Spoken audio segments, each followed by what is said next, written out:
Welcome to the world of extreme machines. Those giants who lay claim to being the biggest, longest, heaviest, and most powerful on Earth. Super-sized monsters that can literally move mountains. When I say it's beyond imagination, it is beyond imagination. Big brutes that boggle the mind. The typical reaction is, oh my gosh, I never knew how big it was. Miracle machines that can take your breath away. When we say it's the biggest big screen on the planet, there's just nothing like it anywhere in the world. Giants that can do the impossible. We could suck all the air out of Madison Square Garden in about 2 minutes. These are machines like no other. These are the world's biggest machines. And many of them are built to fly. Ever since the Wright brothers took flight in the first successful airplane in 1903, we've been on a never-ending quest to thrust more payload into the sky. From Howard Hughes' Spruce Goose flying boat to the ever-dependable B-52 bomber, up to today's airline workhorse, the Boeing 747, we've been driven to build them big. And no one more so than the Russians. The Antonov 225 is the world's largest airplane. Its dimensions are staggering. It's nearly a football field in length from nose to tail, and its wingspan stretches an amazing 291 feet. Built originally by the Soviets in 1988 to transport their prototype space shuttle, it's used today as a super cargo carrier, capable of carrying twice the payload of a Boeing 747. Any of the numbers you use to describe the AN-225 come under the heading of superlatives. For instance, it was the first aircraft to fly that took off at a gross weight of greater than 1 million pounds. Everything about this jumbo jet is massive. It's powered by 6 giant turbofan jets, each capable of pumping out 51,590 pounds of thrust. The Soviets had to incorporate many innovations into its design because of its size, including a 32-wheel steerable landing gear. In addition to the nose wheel section being maneuverable, the rear parts of the main landing gear are also steerable. The main landing gear consists of, on each side, 7 units of twin wheel assemblies. The last 4 on each side are steerable. And having the last 4 trucks, as we call them, of the main landing gear assembly steerable on the aircraft makes it able to be turned in a relatively small turning radius so that you don't have to build massively large taxiways and parking aprons for this very large aircraft. The Giant also sports a wide split tail, designed to avoid the air turbulence created by large piggyback loads, like the space shuttle. If you have a single-tailed aircraft, there's some turbulence that is set up by the airflow around your cargo that you're carrying on the back of the aircraft by making a double tail where the 2 tail sections are outboard, then the turbulent airflow goes between them. Then that allows for a smooth aerodynamic flow over the vertical fin and rudder assemblies on either side of the horizontal stabilizer.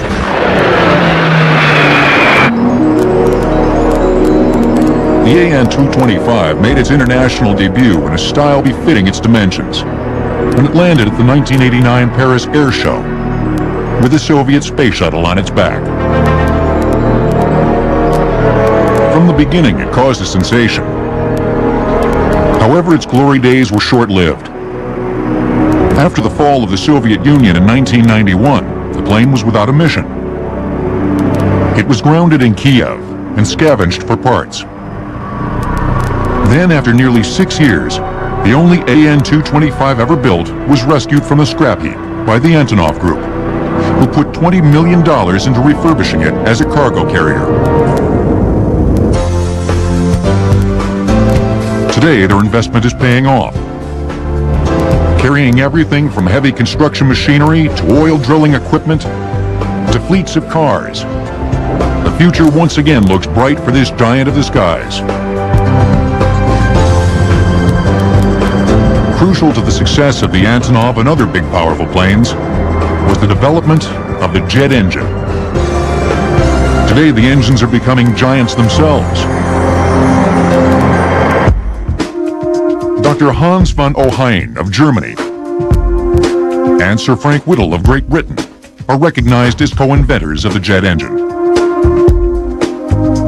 Ironically, they researched separately from each other during the 1930s and knew nothing of each other's concepts.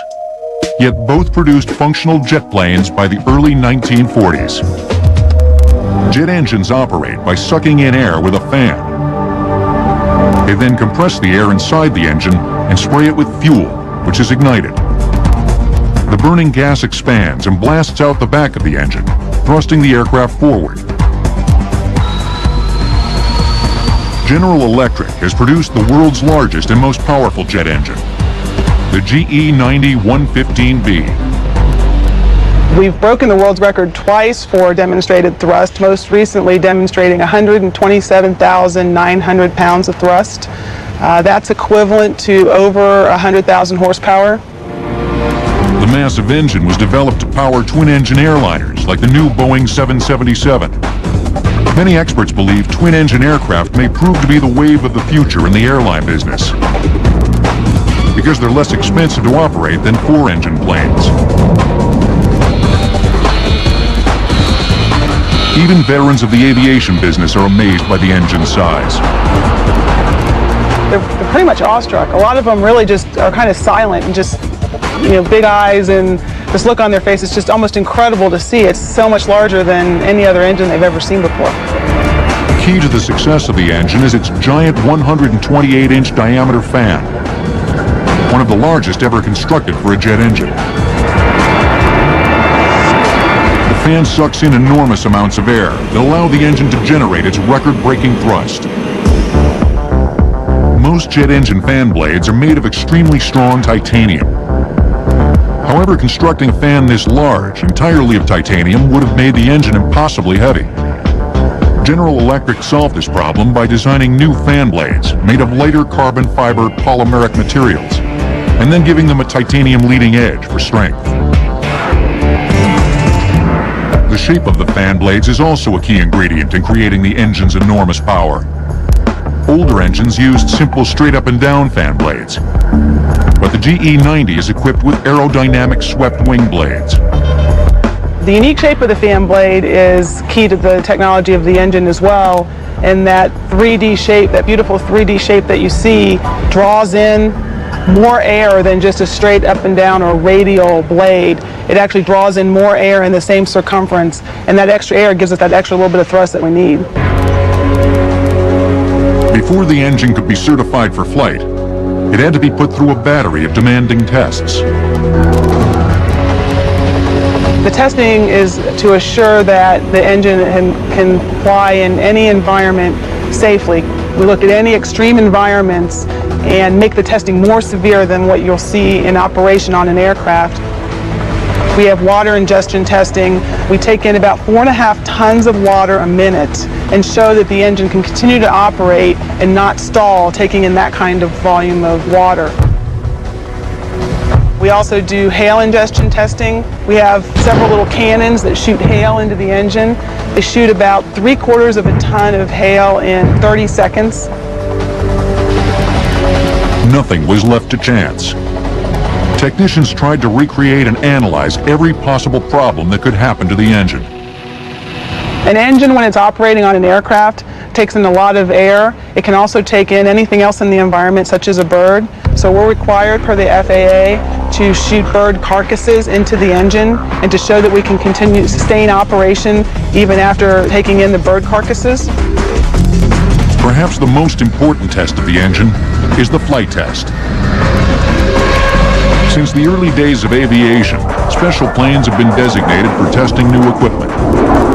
GE actually owns a flying test bed, a 747 aircraft, where we test engines prior to doing flight test on any new aircraft. In the case of the GE90-115B, we had this huge GE90 engine on the aircraft with 3 smaller engines.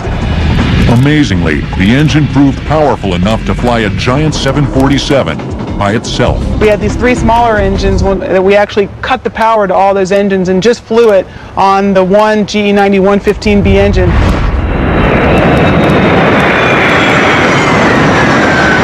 Another story about the flying testbed that's pretty amazing is the air that's pulled through the engine to generate the thrust. As it was exiting the engine, it was actually moving 400-pound rocks that were kind of rolling behind the engine. I don't think anybody expected to see that.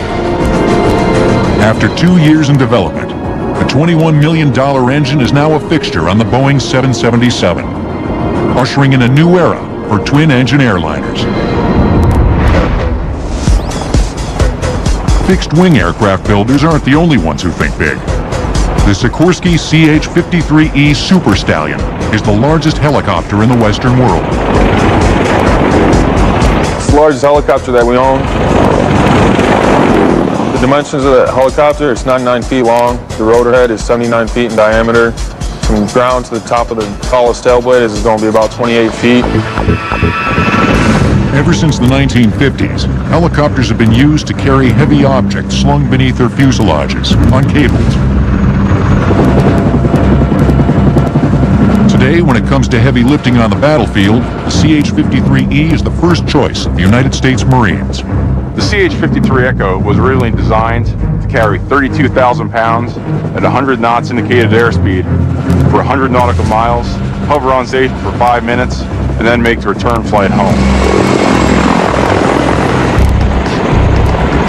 The technological wonder of the giant copter is its 79-foot diameter rotor assembly. Most normal helicopters in the inventory today carry 4 or 5 main rotor blades. Ours carries 7, which helps provide that additional lift due to our size and capabilities. The tail rotor is also of Goliath proportions. Here, we're looking at the tail rotor of the CH-53 Echo. You can see it's extremely large, over 20 foot in diameter, and has 4 blades. It's larger than the main rotor head of most helicopters today. The helicopter is capable of lifting heavy objects like these 2 Humvees with ease. The total combined weight of the 2 vehicles is over 12,000 pounds. During the maneuver, the copter's rotor blades subject the Marines on the ground to hurricane-force winds. And what we'll do today is we'll approach the Humvees and hover over them, while our crew chiefs in the back help align the pilots over the load. We'll have a helicopter support team, approximately 6 Marines underneath our helicopter, and they'll hook up the external load to the helicopter.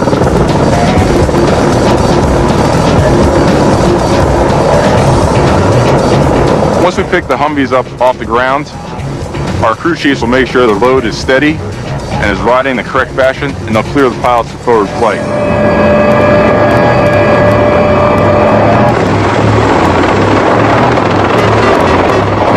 This giant may be the Marines' heavy lifter, but in the long history of brute strength on rails, it's muscle machines like Union Pacific's 4000 series of steam locomotives and today's AC 6000 diesels that get the job done.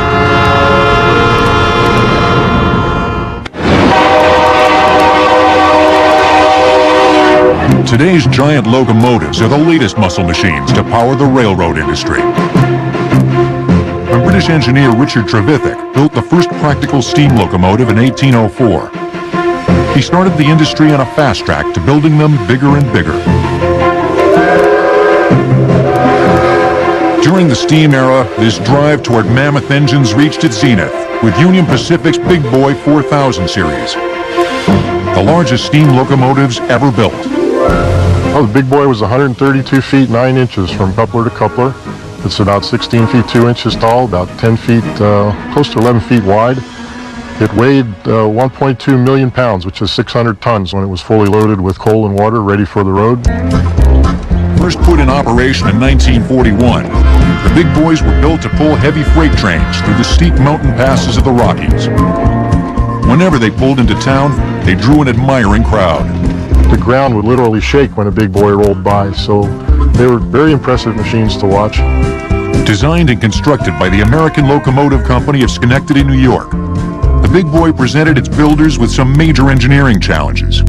Because of its enormous proposed length, with 16 wheels attached to a rigid frame, it would be impossible for it to stay on track while navigating sharp corners. It just wouldn't be flexible enough. To solve this problem, it was decided to make the locomotive articulated, meaning it would have two engines connected by a hinge pin between them. Both engines would be served by a single boiler. When negotiating a curve, the front engine would be able to swing out freely around the curve, and then the back engine would follow. Supplying fuel to the giant locomotive also posed a problem. The tender of the Big Boy was designed to hold 28 tons of coal and 24,000 gallons of water, and obviously a locomotive that big burned an enormous amount of coal and water in a trip up the mountains pulling a heavy train. Typically it would burn about 8 to 10 tons of coal in an hour and go through about 8 to 10,000 gallons of water in an hour. Shoveling 8 to 10 tons of coal an hour was more than any human could do, so there's a mechanical stoker in the engine. It's actually an Archimedes screw, and the screw is driven by a little small two-cylinder steam engine that sits in the tender, and the fireman controls the speed of that screw, and that pushes the coal into the firebox. The firebox itself was of epic proportions. Well, the firebox was one of the biggest ever put on a steam locomotive, which is fitting for a locomotive the size of the Big Boy. It's about 20 feet long, about 8 feet wide inside. There was literally an inferno inside the Big Boy firebox. Built at a cost of $265,000 in 1941, which would be $5 million today, the giant engine delivered all the power its designers had promised. The Big Boy produced in excess of 6,000 horsepower, and this was an exceptional amount of horsepower for the time, particularly for a steam engine. It also delivered speed that will be impressive even today. The speed of this locomotive was governed by the amount of tonnage that was tied onto the back end, but it could do in excess of 80 miles an hour. Yet for all its power, by 1960 the age of the steam locomotive had come to an end, and even the incredible Big Boy was forced into retirement. Well, steam engines were phased out really because better, more efficient technology came along. And the diesel engine is better economically, and it was a lot easier to maintain. And today, there's a massive diesel locomotive that surpasses even the Big Boy. It's General Electric's AC6000. The AC6000 behind me is one of the largest locomotives on the rails today. It's 76 feet long, it's 16 feet high, and it's 10.5 feet wide. The locomotive with a full load of fuel weighs 425,000 pounds or 212 tons.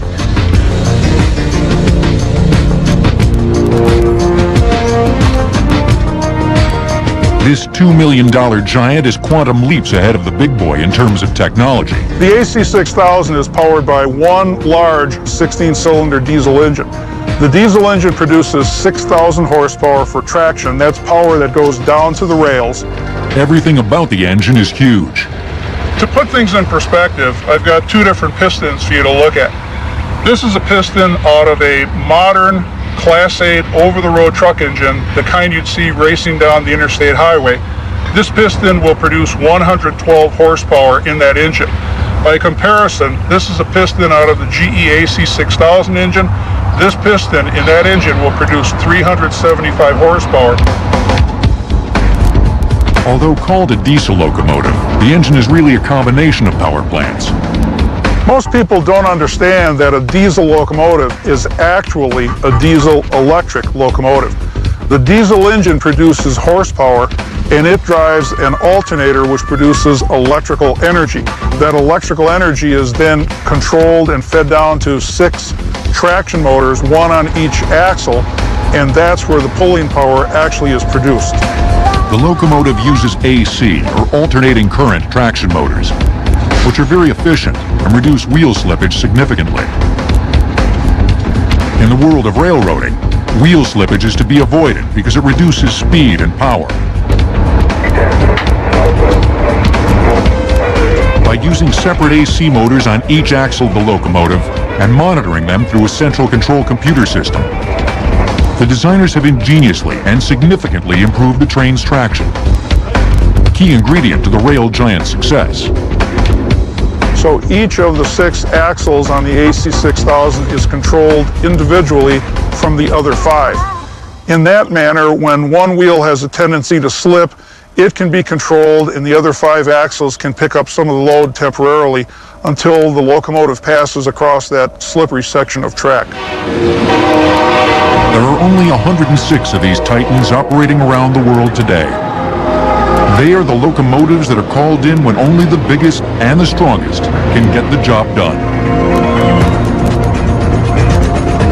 On the water, the biggest and strongest of ships are specialty ships, giants that are rewriting the record books for size and innovation.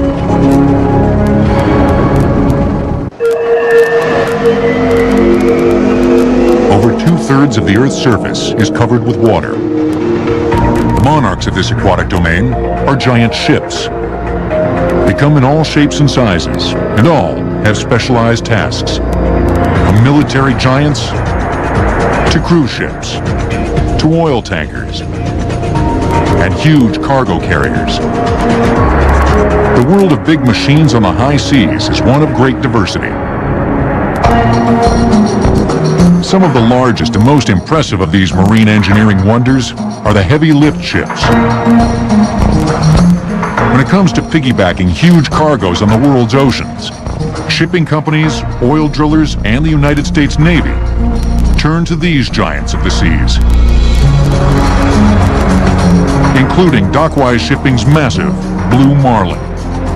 The Blue Marlin is indeed the largest heavy lift ship in the world by a considerable margin.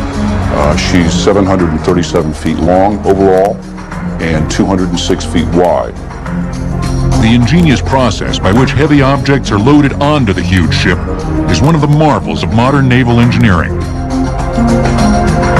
Here, the Blue Marlin prepares to transport the massive Thunder Horse oil drilling and production platform from Korea to the Gulf of Mexico.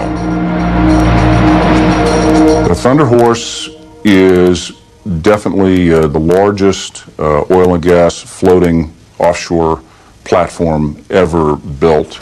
It will weigh, at the time we transport it, some 60,000 metric tons. Key to the loading process is the ship's ability to partially self-submerge. It takes about 4 hours to fully submerge the deck of the ship by adding ballast water to ballast tanks within the ship to safely submerge it.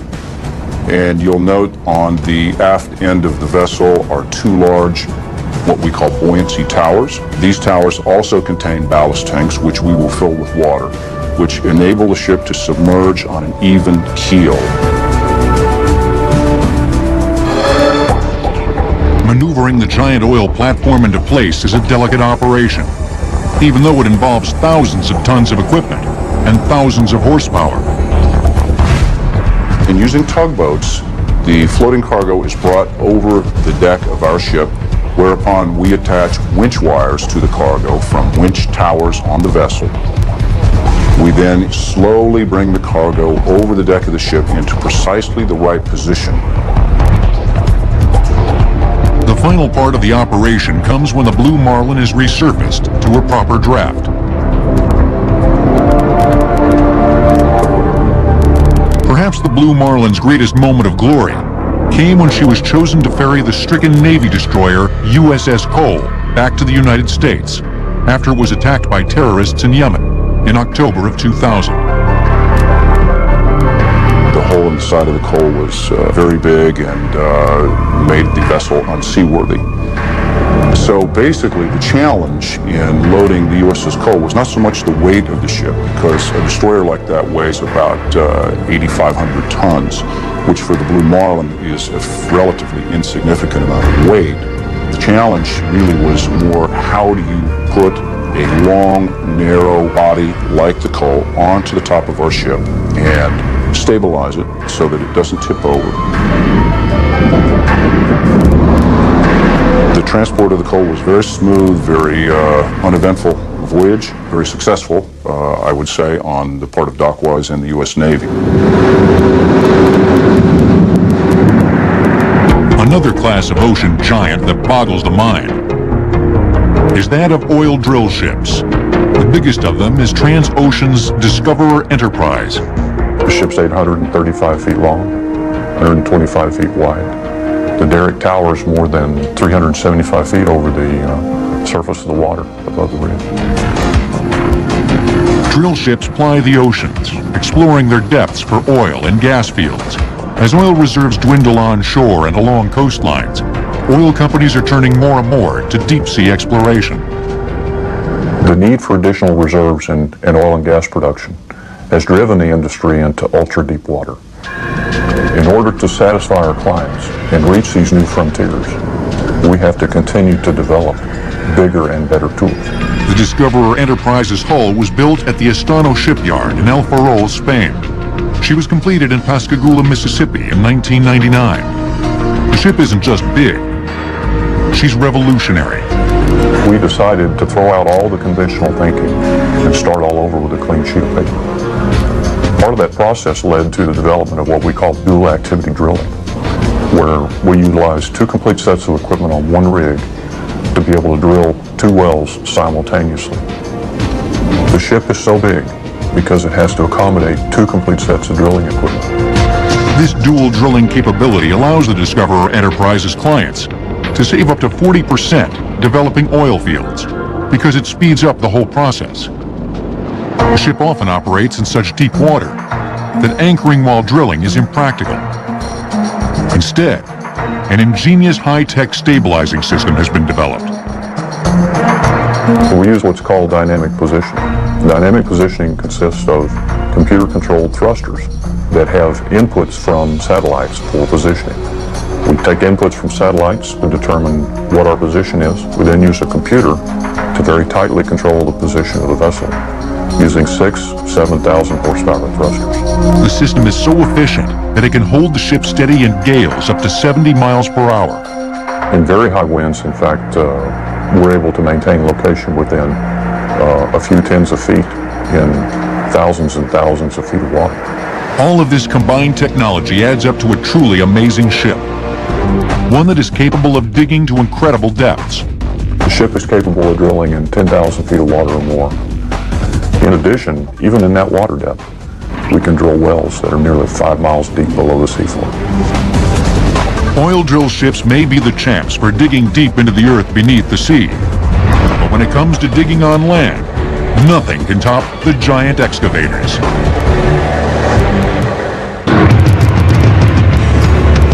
When it comes to super-sized machines, giant earth movers are at the starting point of our world economy. Without them, it just would not function. All raw materials have to be mined to produce the cars we drive, the streets we drive on, the buildings we work in.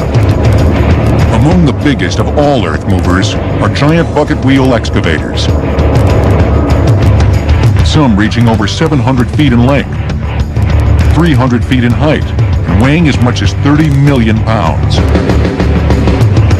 They're the largest machines on land capable of moving under their own power. Bucket wheel excavators, or BWEs, are used primarily to mine lignite, or brown coal. It works best in loose, sandy material. The digging wheel and its multi-buckets is not designed for digging through solid rock or glacier-type boulders. It needs looser, more gravelly-type material to dig through efficiently. This giant erector set of a machine is made up of many components. You have the large digging wheel at the front, which is 71 feet in diameter. It is connected to a large boom, which then connects to the central tower. The central tower has a conveyor bridge, which extends from the back end of that, and then that is hooked to what is referred to as a discharge unit. The discharge unit carries the material onto large overland conveyors. Although incredibly efficient as earth movers, BWEs pose no threat to the world's land speed record. The speed of these machines are up to perhaps maybe about 30 feet per minute, which would translate into about 1/3 of a mile per hour. However, the fact that they can move at all is a technological miracle brought about through the use of giant crawlers. The main tower assembly is supported by an undercarriage with 12 massive crawlers, each 49 feet in length. The reason that these bucket wheel excavators like 293 require so many crawlers is for flotation. Because of the underfooting that the machine works on, it has to be extremely level, extremely stable. Computers allow the operators to monitor all aspects of the digging operation. But even with this technology, several crew members are needed to operate the machine. These machines typically run by about 4 or 5 people. There is one operator that is located in the main operator's cab. This operator would have an overall control of the whole machine. The price tag for one of these brutes is as big as the machine itself. The bucket wheel excavator of this size cost over $100 million. The weight of the machine, obviously a major factor in determining the cost of the machine, and the sophistication of the equipment. Yet if you want to move an astonishing 314,000 cubic yards of material in one day, a giant bucket wheel excavator is the only way to go. Another Goliath amongst earth-moving machines is the Terex O&K RH400 hydraulic front shovel excavator. The RH400 is the world's largest front shovel. 57 cubic yard bucket, 4,400 horsepower, 1,100 tons operating weight. It is simply huge. There has never been another hydraulic excavator like the RH400. Everything kind of looks like it's out of a science fiction novel or something.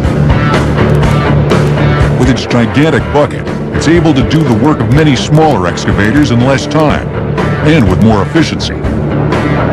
The RH400's large bucket is capable of loading a 240-ton capacity truck, 3 quick passes, with each pass averaging less than 29 seconds.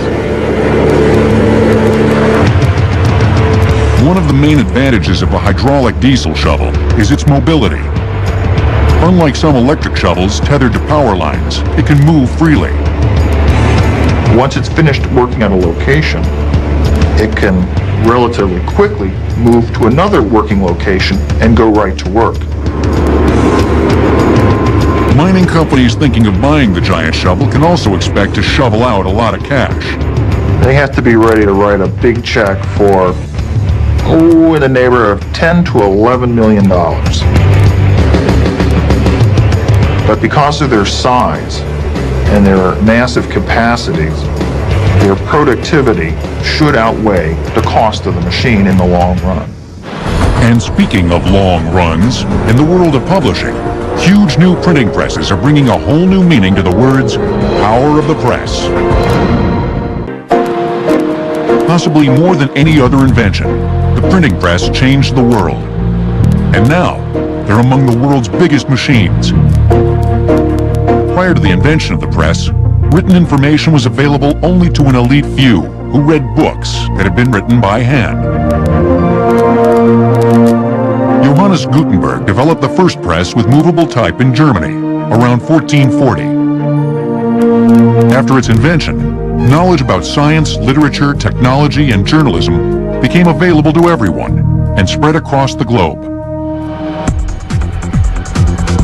Today's presses are giant machines, often housed in buildings acres in size, and capable of printing billions of pages per week. The new $72 million press system for the Indianapolis Star newspaper is one of the most advanced in the country. This is one of the largest press systems in the world. It stretches almost 400 feet in length and is 65 feet high. It's made up of 24 towers and 4 locations with folders. It can actually be run as 4 individual presses, or it can be run as a series of presses connected, and that's the reason it's all in one long line. The first step in putting news to print comes when stories are electronically transmitted to the press site from the Star's downtown Indianapolis newsroom. Once that page is transmitted out here, we output the page through a film processor that provides us with a large, full-size page negative that we then take and move over to our plate-making machines. The plate-making machines then have light that exposes the negative onto the plate, and the plate then has the finished image that we want to reproduce. The plate is then moved out into the press room and put on the cylinders of the press in preparation for printing the product. Next, a web of newsprint is threaded through the press in preparation for the printing process. Then the giant machine is brought to life with the push of a button. The entire system is completely computerized. Everything on the press can be controlled from this location. As the web passes through the press, there are sensors that tell us what the tension is of the paper. The better the tension and the more accurate we run the tension, the better the reproduction as the paper goes through the press. Feeding this giant beast with newsprint is a never-ending task. This is our newsprint supply warehouse. We have a 25-day supply of newspaper in this warehouse. Each one of the rolls will unwind to about 11.5 miles worth of newsprint. Deep in the bowels of the press building, a complex automated system has been built to get the giant newsprint rolls to the press as quickly and safely as possible.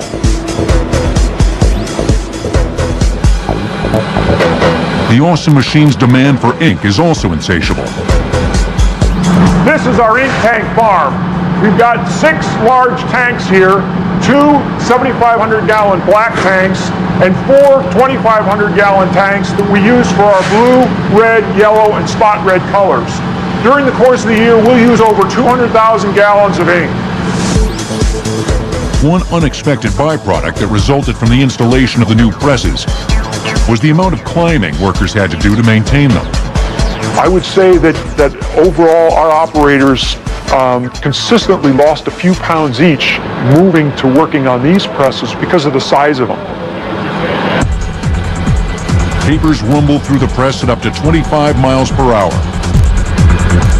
Yet it's so well engineered that vibration is minimal. We can take a penny and balance a penny on edge on the side rim of the press when it's running 75,000 an hour, and it will stay standing up for as long as you leave it there. After the papers are printed, they're automatically sent to the packaging department. Now the gripper conveyor is like a series of hands that have fingers on it that pick up each paper individually and then take those papers to our mailroom department or our packaging department. In our packaging department, we would take those papers, we'd drop them off and put them into another in-feed conveyor where they go into a stacker where stacks of newspapers are created. We put a tie around those papers, then they get sent out to our distribution centers. With a possible combined output of 300,000 copies per hour, this giant printing press system adds some real mass to the notion of communication. Of course, another media titan is the television. From the days when screens were only inches wide to today's mammoth screens, it's a technological wonder. Giant LED or light-emitting diode screens have become fixtures throughout the world. The largest continuous LED screen in the world is located at the capital of all things extreme and extravagant, Las Vegas, Nevada. By day, thousands of tourists pass right under it, many of them unaware that this giant canopy covering the city's Fremont Street transforms into one of the wonders of the electronic age by night.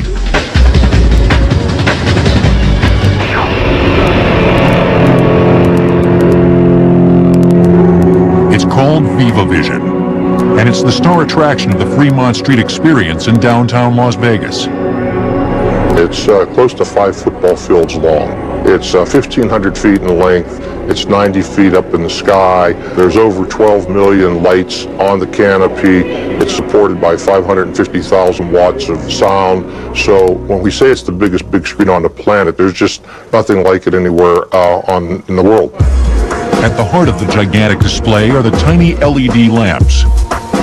LED is an acronym for light-emitting diode. A light-emitting diode more or less houses a microchip, in a sense, inside a lens. Through the wizardry of Viva Vision, millions of the LEDs are orchestrated, using the mechanics of television to create the giant screen and its colorful display. This is our red LED, and this is our green, and this is our blue. When we bring all 3 colors to full, that gives us a white pixel. Now here we have the LEDs on at full power. When we're using them in functional display with Viva Vision, we mix and match voltages. Each one of these LEDs has 256 levels of dimming capability, thus giving us our 16.7 million color combinations. The whole project emanates from a master control room located high above Fremont Street. All aspects of Viva Vision are controlled by a massive bank of computers. Viva Vision works with an array of 8 computers that power each section of the canopy itself. So within those 8 computers are a number of hard drives and lots of storage to accommodate these large show files. The $17 million Viva Vision screen programs everything from animation to live action to music videos and special events. What was conceived as a dream screen has become a reality and a resounding hit. In this town of instant winners and losers, the Fremont Street Experience Viva Vision screen is clearly a winner. And it takes its special place amongst the giants we call the world's biggest machines.